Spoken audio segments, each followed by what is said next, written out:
کی ٹاٹ والے اسکول میں پڑھتا رہا ہوں.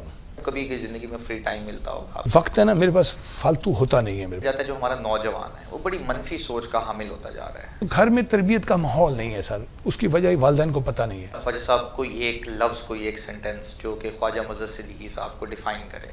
To lead the right person towards right direction.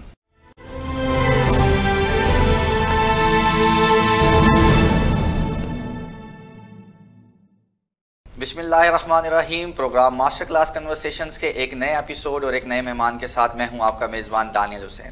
ناظرین، آج ہم نے اپنے پروگرام میں ایک ایسی شخصیت کو مدعو کیا ہے جن کے تعارف کے حوالے سے میں بتانا چاہوں کہ وہ بچوں کے لیے ایک عظیم نعمت اور بچوں کے بہترین دوست ہیں.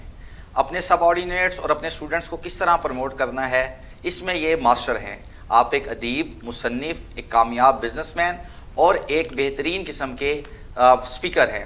آج ہمارے ساتھ ہمارے پروگرام میں موجود ہیں جناب خواجہ مظہر صدیقی صاحب. Sir, thank you so much for your time. Welcome کرتے ہیں آپ اپنے شو میں. دانیل، میں آپ کا اور این نیوز کا بہت زیادہ شکریہ ادا کرتا ہوں کہ مجھے یہ موقع عطا کیا، اپرچونٹی دی. اور میں سمجھتا ہوں کہ یہ جو چینل ہے ہمارے خطے کے لیے یہ بھی کسی نعمت سے اور کم نہیں ہے، اور یہاں بہت زیادہ ٹیلنٹ کو پروموٹ کیا جا رہا ہے. اور یہ ادارہ جو ہے یہ ٹیلنٹ ہنٹ ہے نا، تو میں بھی شکریہ ادا کرتا ہوں. اور سر، ہمارا جو پروگرام ہے اس کے نام سے ہی آپ کو پتہ ہے کہ ہم لوگ بیسیکلی جو ایکسپرٹ لوگ ہیں اپنی اپنی فیلڈ کے، ان کی ایکسپرٹیز کو اپنی آڈینس تک پہنچانے کی کوشش کر رہے ہیں، تاکہ کوئی بھی ہمارا بچہ، کوئی بھی ہمارا نوجوان جو اس پروگرام کو دیکھ رہا ہے اور وہ کوئی بھی ایک بات اگر پک کر جاتا ہے تو ہمارے لیے بھی وہ بہتر ہے اور اس کے لیے بھی اپنی لائف میں ایک بہترین جو ہے وہ راہ کے لیے مفید ثابت ہو سکتی ہے. اچھا سر، سٹارٹ کریں گے آپ کی تعلیم سے کہ ابتدائی تعلیم آپ نے کہاں حاصل کی اور کس طریقے سے جو ہے آگے معاملات بڑھے.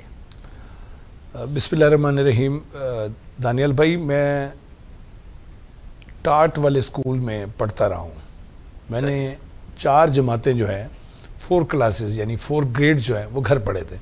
صحیح. میری والدہ صاحبہ جو ہیں وہ مجھے پڑھاتی تھیں، اور بہت امی جو ہیں وہ شوق سے، جذبے سے، لگن سے مجھے پڑھاتی تھیں. ماشاءاللہ. اور پڑھاتی کیا تھیں، ہمارے وقت میں انگریزی تو ہوتی نہیں تھی. بالکل ایسے پرائمری ایجوکیشن میں شروع کے گریڈ جو ہوتے تھے اس میں کوئی یہ نہیں تھا یہ M1 ہے، M2 ہے، پھر پلے گروپ ہے، PG ہے، نرسری ہے، ایسا نہیں. کچی پکی ہوتے تھے. یہ کہا جاتا ہے یہ کچی کلاس میں پڑھتا ہے، یہ پکی میں. بالکل. تو اس میں ریڈنگ ہیبٹ جو میرے اندر آج بھی ہے وہ میری والدہ کی محنت تھی. انہوں نے مجھے اردو کی کتاب پڑھانا شروع کی. پھر ہمارے پاس ٹیبلز ہمیں پڑھائے جاتے تھے، 2 1 کا 2، 2 2 کا 4، 2 3 کا 6، اور پھر اسی طرح جمع، نفی، ضرب، تقسیم یہ گھر میں ہی سکھایا گیا. اور میں 5ویں کلاس میں اسکول میں داخل ہوا تھا. وہ ٹاٹ والا اسکول تھا. پاک گیٹ ہمارا رہائشی علاقہ تھا. شہر میں ہم رہتے تھے. یہ جو 6 دروازے ہیں ملتان کے، ان میں ایک دروازے کا نام پاک دروازہ ہے. تو وہیں ہم رہتے تھے. تو وہاں ایک پرائمری اسکول تھا سرکاری. اس میں جو ہے ہم تختی لے کے جاتے تھے. تختی وہیں پوچا گاچی ہوتی تھی، وہ تختی کو لگاتے تھے. وہ تختی دھوپ میں رکھتے تھے، وہ سوکھ جاتی تھی. ہر تختی کے ہینڈل پہ جس کی وہ ہوتی تھی اس کا نام لکھا ہوتا تھا. پھر اپنی اپنی تختی لگا کے اوپر پینسل سے لائنیں لگاتے تھے. پھر قلم دبات ہوتی تھی، تو اس پہ ہم خوش خطی سیکھتے تھے. الف، بے، پے، تے، ٹے، سے، یہ پورا الف سے یہ تک ہم لکھتے تھے. رائٹنگ بہت اچھی ہوتی تھی. اور قلم اور دوات سے لکھنا، دوات بنانی پڑتی تھی، بنی بنائی نہیں ملتی تھی. اب انک ملتی ہے نا، اس میں کالا دانہ بھی ڈالنا پڑتا تھا، فوم بھی ڈالنا پڑتا تھا، کوئی کپاس بھی ڈالتا تھا. آج کل کے بچوں کو اس چیز کا آئیڈیا نہیں ہے. تو پھر وہ ہم نا کالا دانہ زیادہ بن جاتا تھا، کبھی کم پانی زیادہ ڈل جاتا تو وہ پھیل جاتا تھا. تو یہ چیزیں ہم نے اسکول میں 1 سال میری ہوئی تعلیم جو ہے پرائمری اسکول میں، تو وہ ٹاٹ پر بیٹھ کر ہوئی. تو گھر سے جو میری والدہ جو ہے اب تب ہاتھ پر بیٹھ کر کپڑے دھوتے تھے. ہم 6 7 بہن بھائی تھے. تو میری والدہ جو ہے وہ فجر کو کپڑے دھونے کے لیے تسلا لگا کے بیٹھتی تھی. صابن جو ہے وہ میں صابن فیکٹری سے بالٹی میں لے کے آتا. تب یہ صرف یہ کیمیکل یہ چیزیں نہیں تھیں. تو میری اماں جو ہے وہ کپڑے بھی دھوتی تھی، اور میں ان کے ساتھ چوکی پہ، لکڑی کی چھوٹی سی چوکی ہوتی تھی، اس پہ بیٹھ کے ان سے پڑھتا تھا. اور مجھے یاد ہے کہ جہاں غلطی ہوتی تھی وہاں مکہ کمر میں آ کے پڑھتا تھا اور تھپڑ گال پہ پڑھتا تھا. تب یہ برا بھی نہیں لگتا تھا. یہ سمجھتے تھے کہ ہم نے یہ ابھی کوئی غلطی کی ہے جس کے ٹھک سے کوئی رسپانس آیا، رد عمل ہے. تو یہ 4 کلاسیں گھر میں پڑھی. اسکول میں آپ کو صورتحال منظر بتایا، سرکاری اسکول تھا اور وہاں ہم بھی بیٹھ کے پڑھتے تھے. 5ویں کے بعد 6ٹھی میں پہلی دفعہ پتہ چلا کہ یہ اے ہوتا ہے، یہ بی ہوتا ہے، یہ سی ہوتا ہے. پھر اسی کے بعد میں اسلامی ہائی اسکول حرم گیٹ میں نے میٹرک کیا، پھر کامرس کالج سے گریجویٹ کیا. اس طرح یہ سفر چلتا رہا اور آج آپ کے سامنے بیٹھے ہوئے ہیں. چلیے ماشاء اللہ. اور جس طریقے سے آپ نے ایک عکاسی کی ہے اپنے سارے بچپن کی، اور وہ بھی ایک بڑا ہنر ہے آپ کا. بات ہو رہی تھی لکھنے کی، تختی لکھنے کی، شوق آپ کو بچپن سے ہی تھا لکھنے کا. اس حوالے سے ذرا بتائیں کہ کب ایگزیکٹ آپ کو پتہ چلا اور کب سے آپ نے اس کو اپنی جو چیزیں ہیں وہ لکھنا شروع کی اور اس کو شائع کرنا شروع کیا؟ دیکھیں آج ہر ہاتھ میں موبائل ہے. پہلے پڑھے لکھے گھروں میں روزانہ صبح کا اخبار آیا کرتا تھا. بالکل. روز کا اخبار جس کو روزنامہ کہتے تھے، ڈیلی، وہ گھر آتا تھا. تو ہم تو پڑھنے کے شوقین تھے، تو ہمیں اخبار کا انتظار ہوتا تھا. یہ ایک بڑا کلائمیکس ہے، بڑا خوبصورت منظر ہے کہ آپ نماز کے بعد، قرآن پڑھنے کے بعد، ذکر اذکار کے بعد آپ اخبار والے کو ایسے ڈھونڈتے ہیں جیسے بھوکا پیاسا شخص جو ہے وہ روٹی کو اور پانی کو ڈھونڈتا ہے. تو ہم اخبار فروش کا انتظار کرتے تھے. ہاکر سائیکل پہ آتے تھے اور آگے ایک بڑا سا ڈھیر ہوتا تھا اخباروں کا، اس میں اخبار، اور ہمارے گھر میں اخبار آتا تھا. تو اس اخبار میں ہماری چھینا جھپٹی ہوتی تھی آپس میں کہ پہلے میں پڑھوں، پہلے ابا جی کہتے تھے میں پڑھوں، پہلے امی کہتی تھی میں پڑھوں. تو اخبار ہمارے گھر میں آتا تھا. تو ہم اس میں ایڈیشن کو الگ کر لیتے تھے، نوجوانوں کا ایڈیشن، بچوں کا ایڈیشن. اور میری جو طلب اور خواہش ہوتی تھی وہ بچوں کا ایڈیشن ہوتا تھا. تو میں نے اس کو لے کے بیٹھ کے پڑھنا. اس میں پھر ایک سلسلہ ہوتا تھا کہ آپ اس پورے ایڈیشن کو پڑھنے کے بعد خط لکھیں. بالکل. اس کو کہتے ہیں ایڈیٹر کے نام خط، یا آپ کا خط ملا، جن کو آج کل ہم کامنٹس کہتے ہیں. کامنٹس کہتے ہیں، وہ ایگزیکٹ بالکل. تو ہم پھر نا کہانیوں کا تبصرہ لکھ کر بھیجتے تھے. میری جو ابتدا ہے 5ویں کلاس میں، شروع میں نے 2-3 دفعہ وہ خط لکھے. اس شوق کی انتہا دیکھیں کہ میرے وہ خط وہاں نہیں پہنچے. تو پھر میں نے پتہ کیا کہ اس کا دفتر کہاں ہے اخبار کا. تو پتہ چلا یہ حسن پروانہ میں ہے، ڈیراڈا کے قریب. تو میں پھر سائیکل پہ جا کے وہ تبصرہ ایڈیٹر کے ہاتھ میں دے آتا تھا. میری تسلی ہوتی تھی کہ یہ پہنچ گیا، اور پھر وہ تبصرہ لگا. اسی طرح مجھے کہانی، جب آپ پڑھتے ہیں تو یہ ایک سکل ہے. آپ ریڈنگ کرتے ہیں تو پھر آپ میں رائٹنگ کی صلاحیت بھی پیدا ہوتی ہے. سب میں نہیں ہوتی، یہ اللہ کی عطا ہوتی ہے. تو میں نے پھر رائٹنگ کی ایک کہانی لکھی سفید بطخ کے نام سے. یہ 1983 میں، شاید آپ اس وقت پیدا نہیں ہوئے تھے. بالکل ایسے. میں 5ویں میں تھا. تو میں نے وہ کہانی لکھی. وہ کہانی نمایاں چھائی ہوئی، بطخ کی تصویر بھی تھی، میرا نام بھی تھا، خواجہ مظہر نواز صدیقی لکھا ہوتا. وہ سمجھے عید کا دن تھا میرے لیے. مجھے زندگی کی سب سے بڑی خوشی اس کہانی کے شائع ہونے پر ہوئی. تو پھر یہ سلسلہ آگے بڑھتا رہا. پھر میں نے میٹرک میں آ کے تو بہت زیادہ لکھا. یعنی یہ 87-88 میں نے میٹرک کیا تھا، تب میں نے بہت زیادہ لکھا. اور تب ساؤتھ پنجاب میں بچوں کے لیے لکھنے والوں میں ایک بڑا نام میرا بن چکا تھا، پہچان بن چکی، شناخت بن چکی تھی. لوگ اس حوالے سے جانتے تھے. یعنی کہ رحیم یار خان تک، ادھر میاں چنو تک بچے جو پڑھتے تھے یا کہانیاں لکھتے تھے، ان کو پتہ تھا ملتان میں خواجہ مظہر نواز صدیقی رہتا ہے. ماشاءاللہ. تو اس حوالے سے 88 میں ہی مسلم اسکول میں ایک بڑی کانفرنس ہوئی اہل قلم کی، ساؤتھ کے بچوں کی، نوجوانوں کی. اس میں بھی شامل تھا، یعنی میں بھی اس کا حصہ بنا. تو یہ پڑھتے پڑھتے، تختی لکھتے لکھتے صفحے پہ لکھنا شروع کیا، اور صفحے پہ خط لکھنے سے ابتدا ہوئی اور پھر کہانیوں کی کتابوں تک آ گئی. سر لکھنے اور پڑھنے کی بات ہو رہی ہے، تو میرا کوشچن یہ ہے کہ لکھنے کے لیے پڑھنا کیوں ضروری ہے، کتنا امپورٹنٹ ہے؟ کیونکہ ظاہرہ آپ نے بتایا کہ جی صبح اخبار آتا تھا، وہاں سے آپ کا شروع ہوا، اور دین آپ نے پھر اس کو لکھنے میں وہ تبدیل ہوا. تو اس سفر کے حوالے سے ذرا بتائیے گا، اور یہ کیوں ضروری ہے پڑھنا؟ دانیال دیکھیں، اللہ رب العزت نے جب ہمارے آقا حضرت محمد مصطفیٰ صلی اللہ علیہ وسلم سے گفتگو کا آغاز کیا تو کہا پڑھ اپنے رب کے نام سے. زبردست. ماشاءاللہ. تو پڑھنے کا حکم تو ہمارے نبی کو دیا گیا ہے. بالکل ایسے. اور پہلا حکم یہ اقرا بسم ربک الذی خلق، یعنی پڑھ اس رب کے نام سے جس نے تجھے پیدا کیا. ٹھیک ہے، تو پڑھنے کا تو بڑا حکم ہے. پھر اللہ نے آسمان سے ہمارے نبی صلی اللہ علیہ وسلم کے لیے بھی، اور جتنے رسول تھے جن کو صحائف دیے وہ کتاب کی شکل میں دیے. تو پڑھنے کا حکم تو بہت زیادہ ہے. جب آپ پڑھیں گے تو کچھ بولیں گے، کچھ لکھیں گے. آپ اپنا محفوظ ضمیر تب تک بیان ہی نہیں کر سکتے آپ کے دل میں کیا ہے، آپ کے دماغ میں کیا چل رہا ہے، آپ کے اندر سوچوں کا جو اتنا بڑا ڈھیر ہے اس کو ایکسپریس کیسے کرنا ہے. بالکل. تو تحریر کا ذریعہ یہ ہے کہ آپ پہلے پڑھیں گے، اقرا پڑھو اپنے رب کے نام سے، پھر آپ پڑھیں گے، پھر آپ لکھیں گے. تو یہ ایک، بلکہ اس میں کچھ ایڈ بھی کرتا ہوں، پہلے سنو بھی. بالکل ایسے. تو یہ 4 سکلز ہیں کمیونیکیشن کی. اس میں لسننگ سکل ہے، بالکل ایسے. اس میں ریڈنگ سکل ہے. یہ جب آپ سنتے ہیں پھر آپ پڑھتے ہیں، پھر آپ رائٹنگ میں آتے ہیں، پھر اس کے بعد آپ سپیکنگ میں آتے ہیں. بالکل ایسے ہی. تو یہ نبی صلی اللہ علیہ وسلم پڑھتے تھے، سنتے تھے، یاد کرتے تھے، پھر لکھواتے تھے.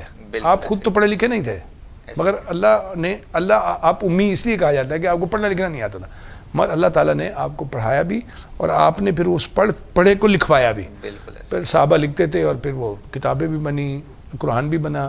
آج دنیا کی سب سے بڑی کتاب، میں بلکہ کہا کرتا ہوں اللہ کے بڑے معجزوں میں سب سے بڑا معجزہ جو یہ قرآن پاک ہے. بالکل ایسے جو نبی صلی اللہ علیہ وسلم پر اترا، آپ نے صحابہ سے لکھا، آپ نے خود کبھی نہیں لکھا، صحابہ سے لکھوایا اور پھر وہ کتاب ہمارے پاس تو وہ محفوظ ہے ابھی تک. بالکل. تو سنیں، پڑھیں، ٹھیک ہے، پھر لکھیں اور پھر بولیں. یہ 4 سکلز ہیں. سپیکنگ سکل جو ہے، پھر آپ بولتے ہیں. وہ جو آپ نے پڑھا ہوتا ہے، وہ جو آپ نے سنا ہوتا ہے، وہ جو آپ نے لکھا ہوتا ہے، اس کو پڑھ کے سنانا ہے. تو یہ میرا سفر ہے. تو میں نے اسی طرح ان سٹیپس کو پورا کیا ہے. آج میں لکھتا بھی ہوں، پڑھتا بھی ہوں، سنتا بھی ہوں اور بولتا بھی ہوں. یہ میرا شوق ہے. چلیں زبردست سر. اسی میں میں کوشچن کروں گا. آپ نے ماشاءاللہ بہت ساری کتابیں بھی آپ نے لکھی ہیں، تو سب سے پہلے تو ہماری آڈینس کو بتائیے گا کہ کون کون سی کتابیں آپ کی شائع ہو چکی ہیں اور ان میں سے آپ کی جو پسندیدہ کتاب کون سی ہے؟ حضور گزارش یہ ہے کہ میں نے کبھی اس بات پر فخر نہیں کیا کہ میری 5 کتابیں ہیں اور 6ٹھی کتاب آنے والی ہے. ماشاءاللہ. بندہ کچھ بھی نہیں ہے، ایک مشت خاک ہے. بالکل ایسے ہی. کچھ چیزیں اللہ تعالیٰ آپ کو دیتا ہے، عطا کرتا ہے. یہ جتنا کمال کسی کے اندر ہوتا ہے وہ اس کی اپنی کوئی محنت نہیں ہوتی، کوئی کوشش نہیں ہوتی. خدا اس کو محنت اور کوشش پر لگا دیتا ہے. بالکل ایسے. توفیق ہے اللہ کی طرف سے، عطا ہے. تو میری یہ کتابیں سوری، یہ صرف اس لیے بتا رہا ہوں کہ میں نے کچھ کام کیا ہے جو منظر پر ہے، نظر آتا ہے، جو جس سے آپ کی پروفائل بنتی ہے. پہلی میری کتاب 2002 میں شائع ہوئی اور اس کا نام تھا نئی راہ. یہ کوئی 20 کے قریب کہانیاں تھیں اس میں جو میں نے لکھی تھیں. میری کہانیاں تو اس وقت میں 100-150 لکھ چکا تھا. ان میں جو بیسٹ، جس کو آپ کہتے ہیں کلاسیکل کہانیاں، وہ میں نے شامل کی تھی. پھر کوئی 5-7 سال بعد میں نے ایک اور کتاب لکھی، اس کا نام دھرتی ماں تھا. جو پہلی کتاب تھی وہ لاہور سے شائع ہوئی تھی، دوسری کتاب یہ ملتان سے شائع ہوئی. تو دھرتی ماں میری کتاب ہوئی. پھر تیسری جو میری کتاب تھی وہ بلندی کا سفر تھی، وہ لاہور سے بیکن بکس نے شائع کی. اس میں بھی بچوں کے لیے کہانیاں تھیں. چوتھی جو کتاب ہے وہ پہلا قدم تھی، جس کو آپ کہہ سکتے ہیں، ویسے تو ایسے ہی ہے جیسے کسی سے آپ کہتے ہیں نا کہ آپ کے بچوں میں سب سے پسندیدہ بچہ کون سا ہے. تو اسی طرح کتاب بھی ہماری اولاد کی طرح ہوتی ہے. مجھے اپنی ساری کتابیں پسند ہیں. تو میں نے ایک آدمی سے کسی سے وہ پوچھا تھا کہ آپ کے 6 بچے ہیں، ان میں اچھا کون سا ہے؟ تو اس نے کہا یہ بیٹا یہ تو گڑ کی طرح ہوتی ہیں، سب جگہ جدھر سے بھی گڑ کو کھائیں میٹھا ہی ہوتا ہے. میں نے کہا پھر بھی سر، جب انہیں قریدہ وہ کراچی میں بیٹھے تھے تو مجھے کہنا کہ ہاں یار وہ جو کہتا ہے جی ابو جی، وہ تھوڑا اچھا لگتا ہے. صحیح ہے. ایک کہتا ہے آیا جی، آتا ہوں، کیا بات ہے، اور ایک کہتا ہے آیا جی، تو وہ بچ جاتا ہے. تو مجھے اپنی کتابوں میں اولاد ہے، یہ میری پہلا قدم کتاب بہت پسند ہے. اس میں موٹیویشنل کہانیاں تھیں اور یہ میں نے خاص طور پہ 8 سے 12 سال تک کے بچوں کے لیے لکھی تھی.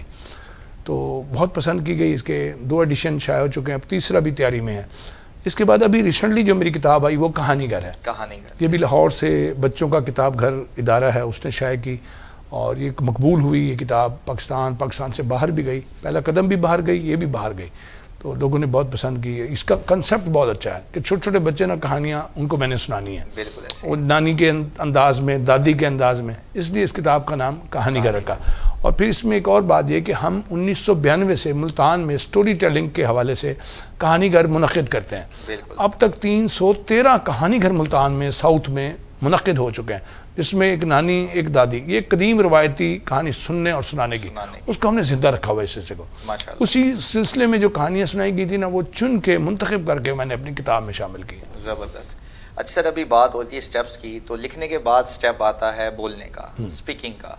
تو سپیکنگ کے حوالے سے، پبلک سپیکنگ کے حوالے سے ماشاءاللہ آپ خود تو ایک بہترین سپیکر ہیں اور آپ بچوں کو بھی اس کی کلاسز دیتے ہیں. اس حوالے سے ذرا ہماری آڈینس کو بتائیے گا. دیکھیں ہمارے ہاں ہم قوم نہیں بن سکے، ہجوم ہے. بالکل. ہمارا جو بچہ ہے وہ بہت ذہین ہے. ہر دور کا بچہ پچھلے دور سے ذہین ہوتا ہے. میں کہا کرتا ہوں کہ آج کا جو بچہ ہے وہ باپ کے کندھوں پر چڑھ کے وہ دنیا دیکھ رہا ہے جو باپ نہیں دیکھ سکتا. بالکل ایسے ہی ہے.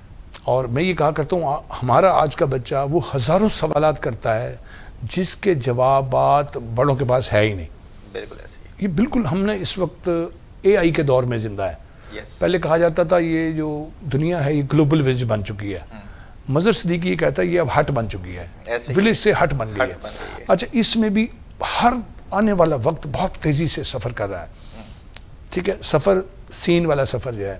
ٹھیک ہے, تو ہمیں نا اس ٹیلنٹ کو نا ضائع کرنے والا نہیں بننا چاہیے. اس ٹیلنٹ کو, اس زرخیز ذہن کے جو بچے ہیں ان کی بنیاد اچھی بنانی چاہیے. میں شروع سے ہی بچوں کے لیے کام کرتا ہوں. بالکل ایسے. میں نوائے وقت میں پھول میگزین میں تھا تو میں نے پھول کلب جو ہمارا نوائے وقت کا ادارہ تھا پورے پنجاب کو لیڈ کیا, میں اس کا پریزیڈنٹ تھا.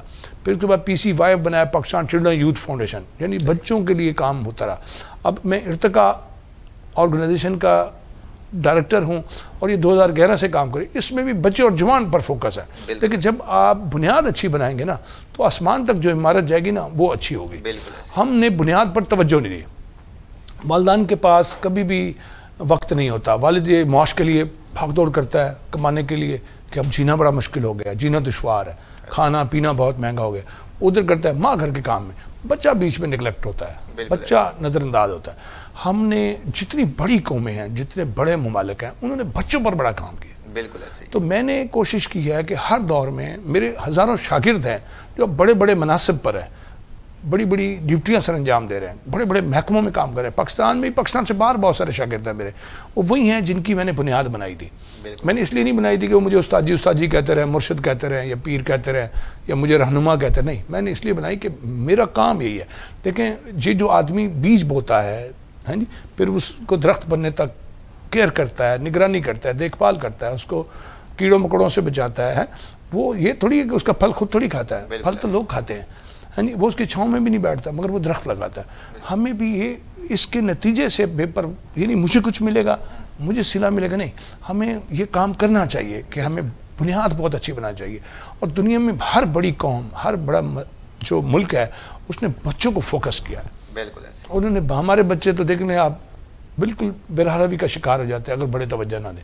تو میں نے ہمیشہ اپنے کام کو بچوں کو فوکس کیا ہے, نوجوانوں کو فوکس کیا ہے. اور میں نے ان کے لیے بھی پبلک سپیکنگ کا سیشن شروع کیا ہے. اس میں بچوں کو ہم سٹیج پہ کھڑے ہونا, اس کے اندر کانفیڈنس آتا ہے, اس کو کانٹینٹ لکھ کے دیتے ہیں, اس کا سٹیج فیئر ختم کرتے ہیں, ہاں جی, اس کو آڈینس کا فیئر ہوتا ہے وہ ختم کرتے ہیں. ہم اس کو کانٹینٹ دیتے ہیں, اس کو پریکٹس کرواتے ہیں, اس کو ڈائس پہ کھڑا کرنا سکھاتے ہیں, اس کو پھر بتاتے ہیں کن موضوعات میں کس طرح کی آڈینس میں کس طرح کھڑے ہو کے کس ڈریس کوڈ کے ساتھ آپ کو میں آنکھ ڈال کے بات کرنی ہے. تو آپ یہ بھی دیکھیں کہ ہم یہ سمجھتے ہیں سیلف کانفیڈنس صرف پبلک سپیکنگ میں ضرورت ہوتا ہے. میں کہتا ہوں دنیائے زندگی کے جتنے شعبے جاتے ہیں وہاں سیلف کانفیڈنس کی بڑی اہمیت ہے. تو ہم نے ہزاروں بچوں کو تیار کیا اس حوالے سے اور ان کو پبلک سپیکنگ ایکسپرٹ بنایا. اور یہ ہمارے ہاں ملتان میں میرے آفس میں ایک سیشن ہوتا ہے ایوری سنڈے, ہر سنڈے کو ہوتا ہے, جس میں 10-20 بچے آتے ہیں, پروفیشنلز آتے ہیں, ٹیچرز بھی ہوتے ہیں, انجینئرز بھی ہوتے ہیں, ججز بھی ہوتے ہیں, جرنلسٹ بھی ہوتے ہیں, ایجوکیشنسٹ بھی ہوتے ہیں, بزنس مین بھی ہوتے ہیں. وہ آ کے مجھ سے پبلک سپیکنگ کورس, اس کے 4 ماڈیولز ہیں. صحیح. وہ ماڈیولز پڑھاتے ہیں. 1 مہینے کے اندر یہ سیشن ختم ہوتا ہے. اور اس کی جو فیس دے سکے ٹھیک ہے, جو نہیں دے سکتا ڈیزرو کرتا ہے ہم اس کو بھی پڑھاتے ہیں. ہمارے یہاں یہ بھی ایک مخصوص ہے, جو پیسے دے اس کو تو پڑھایا جاتا ہے, جو نہ دے اس کو ہم بلکہ اس کو زیادہ توجہ دیتے ہیں جس کے پاس وسائل نہیں ہیں. تو سر الحمدللہ سماج میں بہتری لانے کے لیے میں بجائے حکومتوں کو الزام دوں, اداروں کو الزام دوں, میں جو خود کر سکتا ہوں وہ میں کر رہا ہوں. یعنی ہم بچوں میں رائٹنگ سکل بھی پیدا کرتے ہیں, لسننگ سکل بھی پیدا کرتے ہیں, یعنی کمیونیکیشن سکل کے امبریلا میں جتنی چیزیں آتی ہیں وہ ساری ہم بچوں میں پیدا کرتے ہیں. اور پبلک سپیکنگ فوکس ہے. زبردست. ناظرین, اسی طرح انٹرسٹنگ باتوں کا سلسلہ اپنے آج کے مہمان خواجہ مظہر صدیقی صاحب سے جاری رہے گا. ملتے ہیں ایک شارٹ بریک کے بعد.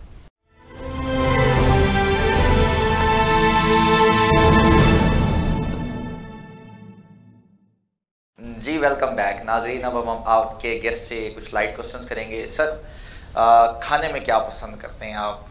دیسی فوڈ کھانا پسند کرتے ہیں یا پیزا, برگر یا سینڈوچ, اس طرح کی چیزیں؟ دیکھیں, کھانے میں تو مجھے بچپن سے بریانی پسند ہے, پلاؤ پسند ہے, میں چاول شوق سے کھاتا ہوں. صحیح. اور دوسرا, صبح ہمارے بچپن میں جو ہمارے ناشتہ پسند تھا وہ تو ہم اتنی آسانیاں نہیں تھیں, آسائشیں نہیں تھیں. ہمارے بچپن کا جو ناشتہ تھا وہ پراٹھا اور چائے ہوتی تھی. بالکل. اس میں آملیٹ وغیرہ, ہاں, پراٹھا اور چائے. یہ بہت آئیڈیل ناشتہ ہوتا تھا میرا اور مجھے بڑا پسند ہوتا تھا. تھوڑے سے بڑے ہوئے تو پھر بریانی پسند آنے لگ گئی, پلاؤ بنتا تھا. کبھی سردیوں میں ہمارے آلو مٹر کا پلاؤ بہت شوق سے بنتا تھا, وہ میں بڑے شوق سے کھاتا تھا ہفتے میں ایک دفعہ. پھر تھوڑا اور بڑا ہوا تو پھر دال چاول بہت پسند آنے لگ گئے, دال چاول میں بڑے شوق سے کھاتا تھا. پھر جب اور اب جو ہے اب شادی ہوئی میری, مجھے یاد ہے تو مجھے میرے دادا نے کہا تھا کہ آپ کی ساس پوچھے نا آپ کیا کھاؤ گے, تو آپ کہنا جو دال ساگ بنے وہی کھاؤں گا. وہ دال ساگ تو انہوں نے کبھی نہیں بنایا تو بہت اچھے اچھے عالیشان کھانے بنتے تھے. تو اس حوالے سے کبھی کبھی پسند بدل بھی جاتی ہے, اور سادگی پسند ہے, قناعت پسند ہے, جو ملتا ہے کھا لیتے ہیں. مگر آج بھی ہے جب کبھی خود سے وعدہ کرتا ہوں کہ اب میں آئندہ پلاؤ نہیں کھاؤں گا یا چاول نہیں کھاؤں گا, اسی دن دو جگہ چاول آ جاتے ہیں سامنے. آپ دیکھیں یہ انسان کی اللہ تعالیٰ بھی انسان کو آزماتے ہیں. جس دن وہ کہتا ہے میں نے چاول نہیں کھاؤں گا تو بار بار چاول اس کے سامنے آتا ہے. میں چائے نہیں پیوں گا, بوتل نہیں پیوں گا, وہی چیز سامنے آ جاتی ہے. تو پھر میں چاول سے نہیں رک پاتا. میں بلکہ اپنے بارے میں کہا کرتا ہوں کہ چاول اور آم سامنے ہوں تو کہنا نہیں پڑتا لیجئے, خود ہاتھ آگے بڑھ جاتے ہیں. تو مجھے چاول بہت پسند ہے, وہ کسی بھی شکل میں ہوں, دال چاول کی شکل میں ہو, پلاؤ کی شکل میں ہو, آلو مٹر والا پلاؤ ہو, چنے والا پلاؤ ہو یا بریانی ہو, مجھے بہت پسند ہے. چلیں زبردست. اور سر ویسے تو ماشاءاللہ آپ کا جو دن کا پورا دن ہے بڑا اسکیجول ٹائٹ ہوتا ہے, لیکن پھر بھی جب کبھی کی زندگی میں فری ٹائم ملتا ہوگا آپ کو تو کیا چیز کرنا پسند کرتے ہیں؟ کوئی لانگ ڈرائیو پہ جاتے ہیں فیملی کے ساتھ, یا کوئی کتاب پڑھنا پسند کرتے ہیں, یا کوئی مووی وغیرہ دیکھتے ہیں, کیا کرتے ہیں سر فری ٹائم میں؟ دیکھیں مووی تو میں نے بہت کم دیکھی ہے. میں نے کبھی لوڈو نہیں کھیلی, کیرم نہیں کھیلا, سنوکر نہیں کھیلی. کرکٹ کھیلی ہے اپنے بچپن میں اور اچھی کھیلی ہے. میں بالر تھا, فاسٹ بالر تھا. مجھے صرف اتنا ہوتا تھا کہ مجھے یہ کہہ دیں اس کو آؤٹ کرنا ہے, اور میں 5 اوور اپنی جو لمٹ ہوتی ہے وہ میں پوری کرتا تھا. مجھے فیلڈنگ بھی اچھی کر لیتا. بیٹنگ کا مجھے اتنا شوق نہیں تھا. وہ بھی ٹارگٹ یہ ہوتا تھا کہ فلاں کو آؤٹ کرنا ہے. یہ 2 آؤٹ آپ نے کہا دینا, یہ بڑے ان کے مخالف کے نا بڑے مضبوط اوپنر ہیں اور یہ 1 ڈاؤن ہے, اس کو وہ میں کر دیتا. ٹیپ بال بھی کھیلی, ہارڈ بال بھی کالج کی طرف سے کھیلی. مگر میں جو وقت ہے نا میرے پاس فالتو ہوتا نہیں ہے میرے پاس. شروع سے اب تک میں کام اور کام, شاید قائد اعظم نے میرے لیے کہا تھا, میرے کاموں کی ایک ترتیب ہے اور میں شروع سے اپنی لائف کو آرگنائزڈ کیا ہوا ہے. کمٹمنٹ بھی پوری کرتا ہوں لائف میں, جو اسکیجول ایک سیکوینس کے ساتھ ہے اس کو پورا کرتا ہوں. اور تیسرا یہ کہ میں نے اپنے سسٹم کو بھی ڈیولپ کیا ہوا ہے. مجھے پڑھانا ہے, میں اداروں کو پڑھاتا ہوں, بینکس کو پڑھاتا ہوں, کارپوریٹ کمپنیوں کو پڑھاتا ہوں, اپنی آرگنائزیشن کو دیکھتا ہوں, پبلک سپیکنگ سیشن کرتا ہوں اور دیگر. میں اس میں کوئی گیپ نہیں ہے. ہاں جب کبھی کوئی گیپ آئے تو میں دھوپ میں بیٹھنا پسند کرتا ہوں, اور دھوپ میں بیٹھ کے خود سے باتیں بھی کرتا ہوں, اپنا محاسبہ بھی کرتا ہوں, اپنی خوبیاں اور خامیاں جو ہیں ان کو میں گنتا ہوں, شمار کرتا ہوں. میں یہ سوچتا ہوں کہ میرا کل جو ہے وہ کیسا تھا, میرا آج کیسا ہے, اور میرے آنے والا کل کیسے ہوگا. لمحہ موجود میں کیسے جی رہا ہوں اور مجھ میں کیا کیا غلط ہے. یعنی ہمارے ہاں یہ احتساب کا تو کوئی سسٹم ہی نہیں ہے. بیٹھ کے اپنے بارے میں سوچتے نہیں ہیں, خود سے گفتگو بھی نہیں کرتے, خود سے باتیں بھی نہیں کرتے. تو مجھے جو وقت ملتا ہے, باقی جہاں آپ نے کہا کتاب پڑھتے ہیں وہ تو لازمہ ہے, پڑھتے ہوئے بھی اٹھتے ہوئے بھی. یعنی آج کل دا سیکرٹ میری کتاب چل رہی ہے, رونڈا بائرن کی کتاب ہے, اور میں اس کو پڑھ رہا ہوں. روزانہ ایک سبق ہوتا ہے. اسی طرح صبح اٹھ کے تفہیم القرآن میں سے 2-4 آیتیں, پھر ان کی ترجمہ, پھر ان کی تشریح, یہ بھی لازمہ ہے. پڑھنا تو میرا عشق ہے سر. میں یہ کہا کرتا ہوں آپ کے اندر کو امیر عادت اگر کوئی ہے, وہ یہ نہیں آپ کھانا پینا کیسا کھاتے ہیں, امیر عادت یہ آپ کتاب کون سی پڑھتے ہیں. میں کتاب کا عاشق ہوں سر. بک ریڈنگ میری بہترین ہیبٹ ہے, اور میں جو ہوں کتاب پڑھنے کی وجہ سے ہوں. وہ کتاب قرآن پاک بھی ہے, وہ دنیا کی کتابیں بھی ہے, فنون ہے, علوم ہے, میں وہاں سے سیکھتا ہوں. تو جو وقت بھی مجھے ملتا ہے میں زیادہ پسند کرتا ہوں چناب پہ نکل جاؤں, دریا کے کنارے بیٹھ جاؤں, دھوپ لوں, میں تھوڑا سا قدرت کے نظاروں سے مستفید ہوں, استفادہ کروں, اور پھر میں اپنے بارے میں جائزہ لوں کہ میں اب کہاں کھڑا ہوں اور میں سوسائٹی کو بھی کیا دے رہا ہوں. میرے پاس جو فن, صلاحیت, علم, ایکسپیرینس یا وزڈم جو ہے وہ میں کیا سرو بھی کر رہا ہوں, لوگوں کو دے بھی رہا ہوں. انسان کو اصل میں اس لیے بنایا گیا ہے. تو جو آپ کا جو سوال ہے وہ یہی ہے کہ میں اپنا کچھ تھوڑا سا جو وقت بچتا ہے وہ میں نیچر کو دیتا ہوں, قدرتی نظاروں میں جا کے بیٹھتا ہوں یہاں بھی, اور یہاں سے باہر بھی نکل جاتا ہوں, ناردرن ایریا چلا جاتا ہوں, کسی گاؤں میں, ولیج میں چلا جاتا ہوں. میں وہ آ کے قدرت سے ہم آہنگ ہونے کی کوشش کرتا ہوں. زبردست. سر ٹائم مینجمنٹ کی بھی بات کر رہے تھے آپ, تو جو ابھی تک ہماری ڈسکشن بھی ہوئی ہے، جو میرا مشاہدہ بھی ہے، ٹائم آپ کا بڑا اسکیجول جو ٹائٹ ہوتا ہے، اور تقریباً میرے حساب سے 18 سے 20 گھنٹے کا آپ کا اسکیجول ہے، ورکنگ اسکیجول. جی ٹھیک ہے. کس طریقے سے آپ اس کو مینیج کرتے ہیں؟ دیکھیں آج کل تو بہت آسانی ہے اسے، بہت ساری ایسا نہیں. یہ جو آپ کے پاس موبائل ہے یہ آپ کا سیکٹری ہے.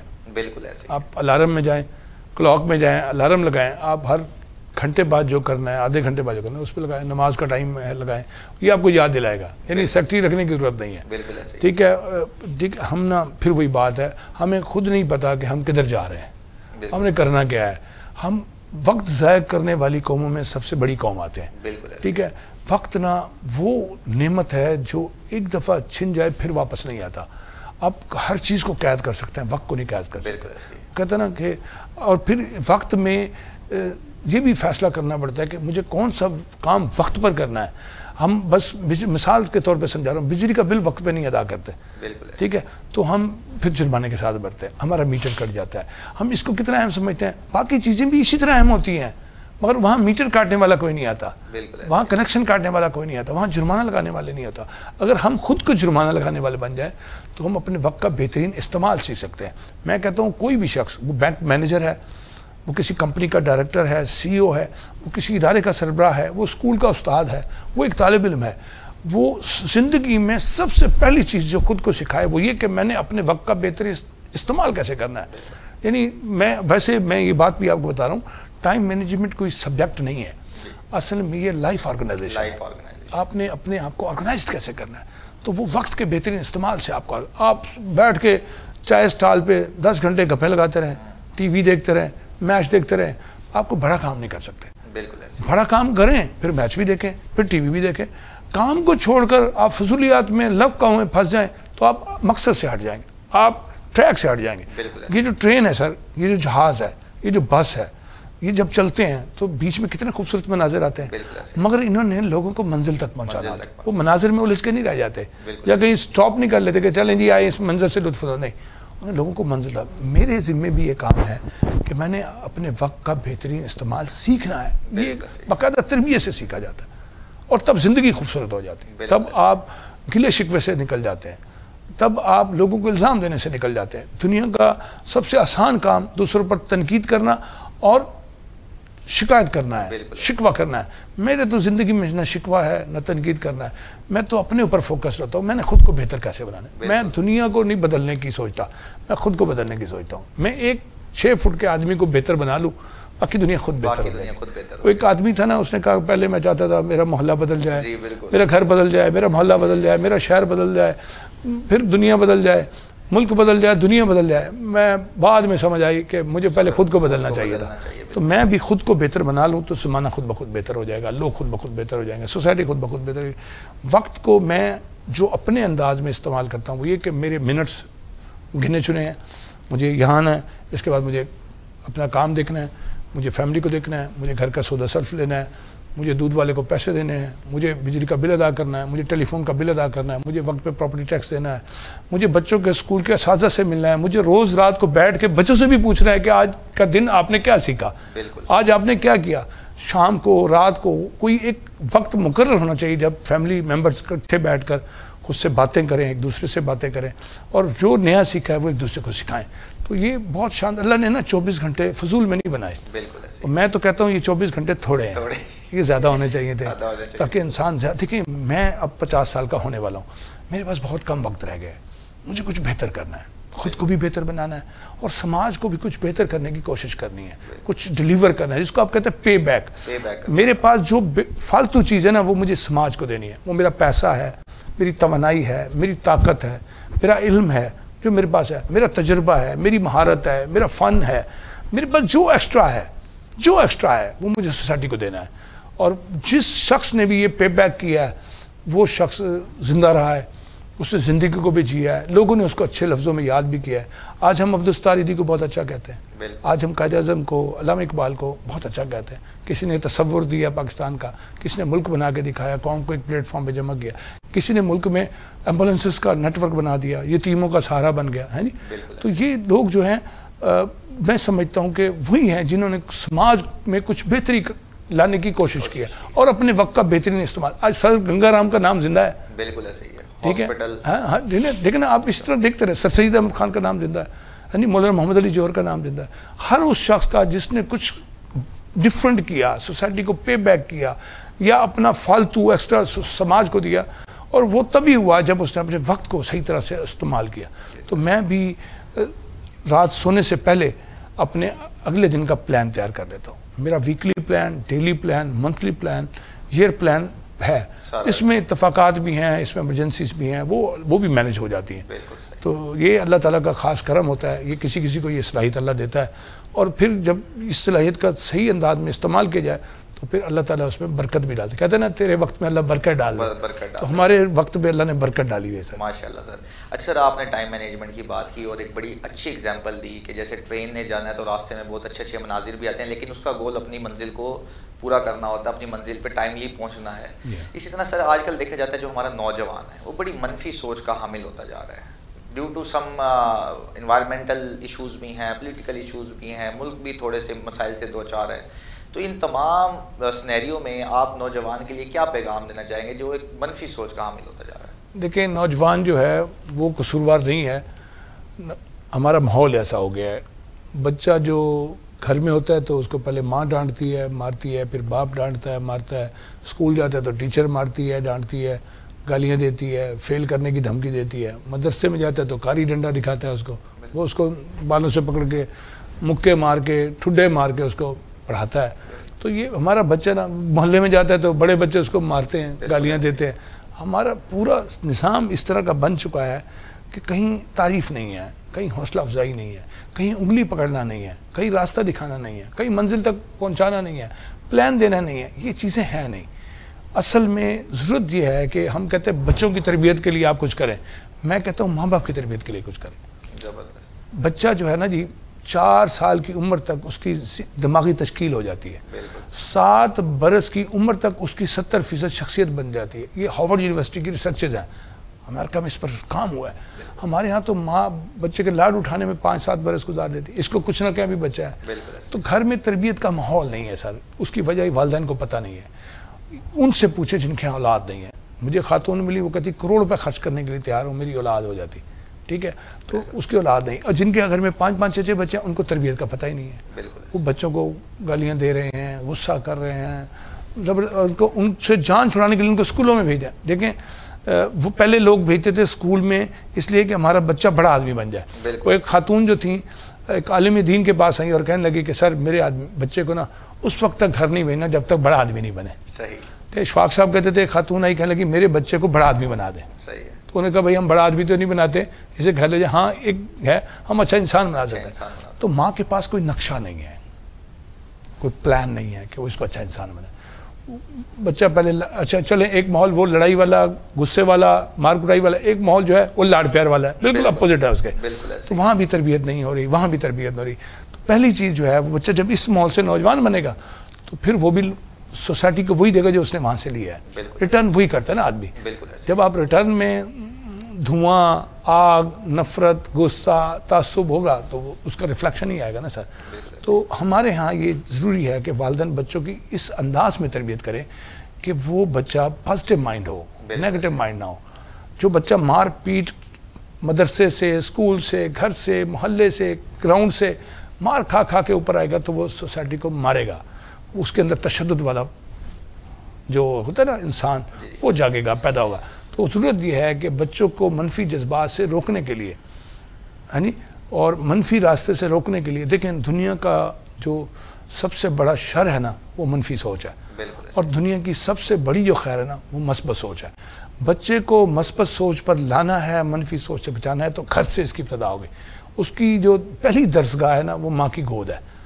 وہ اس کو پیار سے، محبت سے ایسے مناظر دکھائے، ایسا ماحول دے کہ وہ بچہ بڑا ہو تو پھر وہ یعنی یوں سمجھ لیں کہ وہ کوئی بڑا آدمی بنے.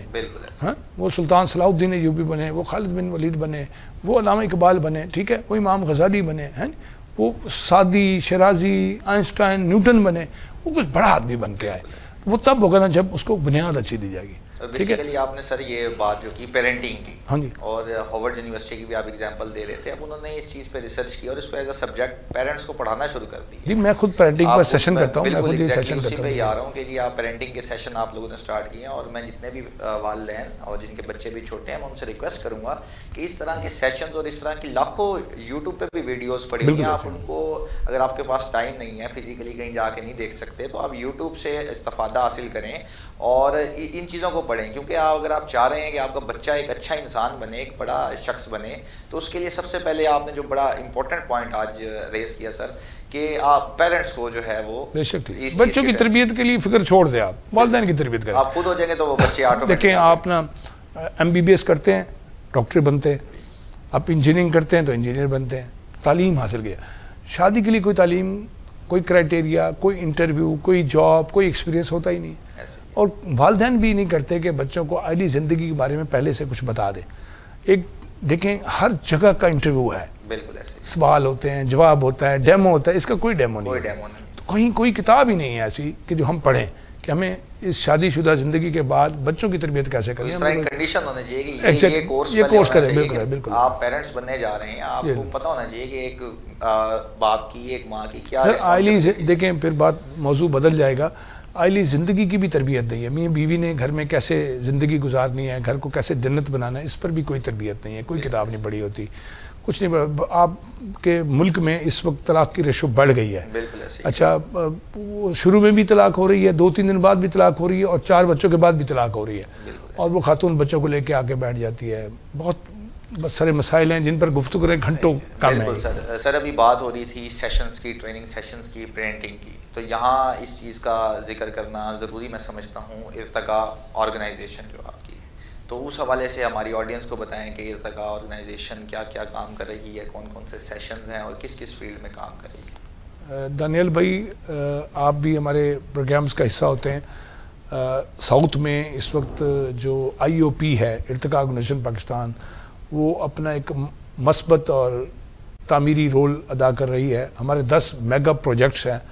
اس میں پہلے IOP's فیملی سپورٹ پروگرام ہے، جس میں ہم ہر مہینے 20 سے 30 لوگوں کو اشیاء خورد و نوش پر مشتمل ایک پیکیج دیتے ہیں. وہ بیوہ عورتیں ہیں، طلاق یافتہ عورتیں ہیں، معذور افراد ہیں، یا وہ خواتین ہیں جو چل پھر نہیں سکتی اور ان کا کوئی سہارا نہیں ہے، بے روزگار لوگ ہیں، ہم ان کو راشن تقسیم کرتے ہیں. دوسرا ہمارا IM اسکول ہے IOP کا.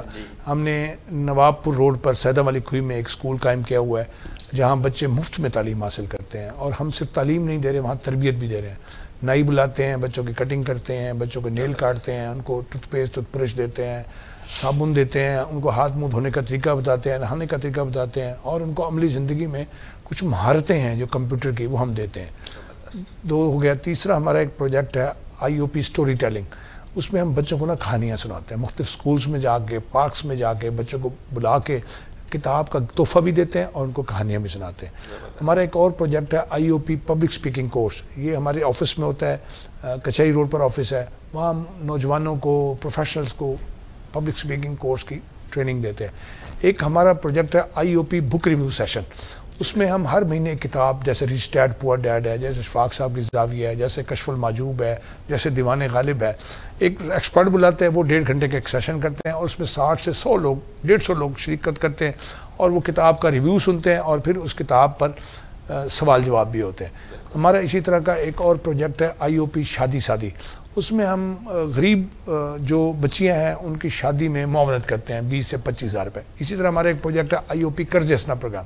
اس میں ہم اپنے ممبرس کو چھوٹے چھوٹے کاروبار کرواتے ہیں، جو ہمارے 300 سے زیادہ ممبر ہیں. ان کو کسی ہنگامی نوعیت کی ضرورت ہے، ان کو 50,000 سے 1 لاکھ روپے قرض حسنہ دیتے ہیں، جو وہ منتھلی انسٹالمنٹ میں ہمیں واپس کر دیتے ہیں. یہ اسی طرح کے 10 پروجیکٹ ہیں جو ہمارے ریگولر چل رہے ہیں. ہاں اس میں ایک اور IOP قرآن کریم پروجیکٹ ہے. یہ ہم قرآن پہ گفٹ دیتے ہیں اس اردو ترجمے کے ساتھ. یعنی پڑھنے کی عادت یوں بھی پڑتی ہے کہ ہم اس میں ان لوگوں کو جو قرآن پاک خرید نہیں سکتے، خود نہیں خرید سکتے، وہ مدرسہ ہے، وہ اسکول ہے، وہ جیل ہے، وہ ہسپتال کا ہسپتال کی انتظار گاہ ہے، وہ معذور افراد کا ادارہ ہے، وہ محکمے ہیں. ہم نے ابھی پولیس کے محکمے میں جا کے اسپیشل برانچ میں 30-40 لوگوں کو قرآن پاک کا گفٹ دیا ہے. تو یہ ہمارے مختلف پروجیکٹس ہیں. سارے اس لیے ہیں کہ ہمیں سوسائٹی کو بہتر بنانا ہے. ہمیں سماج میں کوئی تبدیلی لانی ہے اور ہمیں اپنے حصے کا کام کرنا ہے. ہم یہ چاہتے ہیں کہ ہم نے سماج کو جس حالت میں پایا ہم اس کو بہتر حالت میں چھوڑ کے چلے جائیں. تو یہ کوشش ہے, کاوش ہے, اور یہ ہمارے ممبران جو ہے ایک پوری باڈی ہے سر, ہر شعبے کا ایک انچارج ہے اور سب لوگ یہ مل جل کے کام کرتے ہیں. تو اللہ کا شکر ہے ہم ساؤتھ میں اس طرح آئی ٹرین پروجیکٹ بھی ہے ہمارا, آئی ٹرین پر جس میں ہر مہینے ایک ٹرینر کو بلایا جاتا ہے, وہ وہاں کے ٹریننگ دیتے ہیں. تو یہ مختلف سیشنز ہیں ہمارے, یہ 10 میگا پروجیکٹ ہیں جو ہمارے چل رہے ہیں. زبردست سر, زبردست. اچھا خواجہ صاحب, کوئی ایک لفظ, کوئی ایک سینٹنس جو کہ خواجہ معزز صدیقی صاحب کو ڈیفائن کرے. To lead the right person towards right direction. زبردست. To lead the right person towards right direction. Towards right direction. زبردست. اچھا سر, ایٹ دا اینڈ ہماری یوتھ کے لیے, ہمارے نوجوانوں کے لیے کیا میسیج دینا چاہیں گے سر؟ سر میں ابھی اس لائق تو نہیں ہوں کہ نوجوانوں کو کوئی پیغام دوں. میں تو اس راہ کا مسافر ہوں جس میں سفر ہے, کوشش ہے, جدوجہد ہے, لگن ہے. نتائج تو اللہ کی ذمہ ہے. میں نہیں سمجھتا کہ میں ابھی کسی مقام پر ہوں. میں تو وہ سنار کی ٹھک ٹھک لگا رہا ہوں. سر یہ کوئی زیور بن جائے گا, کوئی چیزیں سامنے آ جائیں گی. اور میں ابھی وہ پیتل ہوں جو بٹھی میں سلگ رہا ہے, جھلس رہا ہے, پتہ نہیں میں کب کندن بنوں. تو میں تو ابھی کوشش کے سفر میں ہوں اور ابتدائی سفر ہے میرا. معلوم نہیں میری زندگی کی شام کب ہو جائے. جب تک ہوں میں کوشش کر رہا ہوں سماج کو کچھ کروں. میں نوجوانوں کو یہی کہوں گا کہ رکے نہیں, ٹھہرے نہیں, نتائج کے لیے کوشش کرتے رہیں. نتائج اللہ کے ذمہ ہوتے ہیں, آپ کے ذمہ کوشش کرنا ہے. اور یہ سفر جو ہے علم کا سفر ہے. میں نے جیسے کہ شروع میں کہا, رسول اللہ علیہ وسلم کو کہا گیا کہ آپ نے پڑھو, تو پڑھنے کا سفر ہے, آگے بڑھنے کا. دیکھیں آپ صلی اللہ علیہ وسلم کی زندگی جو ہے نا وہ بہترین زندگی ہے. آپ اس پر ہی نوجوان ذرا فوکس. میرا پسندیدہ ٹاپک سیرت نبی صلی اللہ علیہ وسلم ہے. تو میری بیڈ بک میں سیرت نبوی کی کتابیں بھی ہوتی ہیں. میں مختلف کتابوں کو پڑھتا رہتا ہوں. میں یہ کہوں گا کہ آپ صلی اللہ علیہ وسلم کی زندگی کو رول ماڈل بنا کے نہ پڑھیں, سرچ کریں, دیکھیں. اور اگر کہیں لائبریری میں نہیں جا سکتے تو آپ گوگل سے سرچ کر سکتے ہیں, آپ یوٹیوب پہ دیکھ سکتے ہیں. اتنا مواد آپ کو گھر بیٹھے مل جائے گا. آپ کی زندگی جدوجہد کی, صعوبتیں ہیں, تکلیفیں ہیں, پریشانیاں ہیں, ہاں جی, زخمی کر دینا ہے, راستوں میں رکاوٹ بننا ہے, ایک غار میں قید کر دینا ہے, دار ارقم میں ڈال دینا ہے, ہاں جی, پھر آپ کا آگے بڑھنا, ہجرت کرنا ہے, پھر آپ کو فتح مکہ بھی ہونا ہے اور دنیا میں اسلام کا پھیلنا بھی ہے. کتنی بڑی رسول اللہ صلی اللہ علیہ وسلم کی زندگی کو نوجوان آئیڈیل زندگی بنا لیں اور پھر اس کا مطالعہ کریں. پھر آپ کے کمپینینز کتنے سارے ہو گئے. شروع میں کوئی ساتھ نہیں آتا تھا تو اس کو کڑھائی میں ڈال دیا جاتا تھا. پھر آپ صلی اللہ علیہ وسلم کے وہ صحابہ بھی تھے کہ جاتے تھے تو ان کو لوگ اپنے شہروں کی چابیاں دے جایا کرتے تھے. یہ لیں جی, یہ شہر آپ کا ہوا, یہ ملک آپ کا ہوا. تو یہ بڑی شاندار زندگی. میں نوجوانوں کو یہی کہوں گا کہ پڑھیں, دنیا کو دیکھیں, گھومیں پھریں, مطالعہ کریں, کام میں لگ رہے ہیں اور رسول اللہ علیہ وسلم کی زندگی کو آئیڈیل زندگی بنائیں. زبردست, زبردست سر. ایٹ دا اینڈ بہت شکریہ آپ کے ٹائم کا. آپ نے, میں بھی آپ کا شکریہ ادا کرتا ہوں, آپ نے نکالا یہ قیمتی وقت. میں امید کرتا ہوں کہ آج کا ہمارا یہ شو آپ لوگوں کے لیے بہت مفید ثابت ہوگا. اسی طرح کے مزید انٹرسٹنگ شوز دیکھنے کے لیے دیکھتے رہیں ماسٹر کلاس کنورسیشنز. انشاءاللہ ایک نئے ایپیسوڈ میں ایک نئے مہمان کے ساتھ دوبارہ حاضر ہوں گا. تب تک کے لیے اللہ حافظ.